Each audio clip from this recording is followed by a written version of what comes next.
How do you win with triangulation in chess? Have you ever wondered how a simple move can change the outcome of a chess game? Triangulation is a clever tactic that can help you gain the upper hand, especially in endgames. So, how do you win with triangulation in chess? Let's break it down step by step. Triangulation is a technique primarily used in endgames, particularly when dealing with kings and pawns. The idea is to move your king in a triangular pattern across 3 adjacent squares, ultimately returning to your original position. This maneuver is not just for show. It puts your opponent in a tricky situation known as Zugzwang. In Zugzwang, any move your opponent makes will worsen their position. The basic concept of triangulation is about losing a tempo or making an artificial null move. By using 3 moves to return your king to its starting position, you force your opponent to move when it is not in their best interest. The main goal here is to gain an advantage, whether that means winning a pawn, gaining control of key squares, or promoting a pawn more effectively.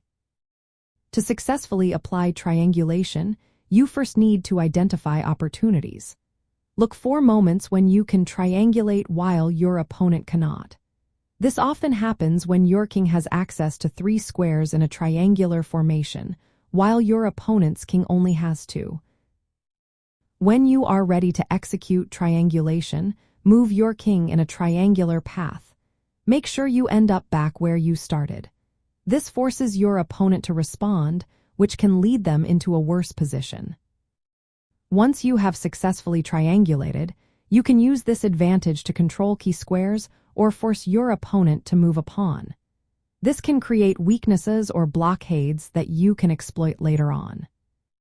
Triangulation is most effective in king and pawn endgames. In these scenarios, it helps you maintain the opposition and control critical squares, which can be decisive in winning or drawing games.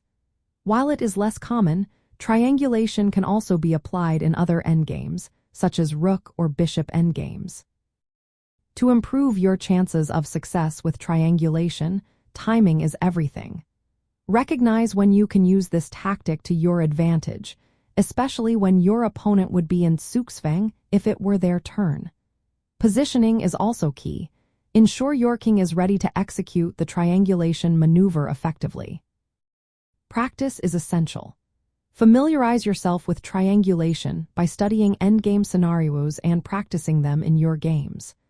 By mastering this technique, you can significantly improve your endgame play and increase your chances of winning or drawing games that might otherwise slip away.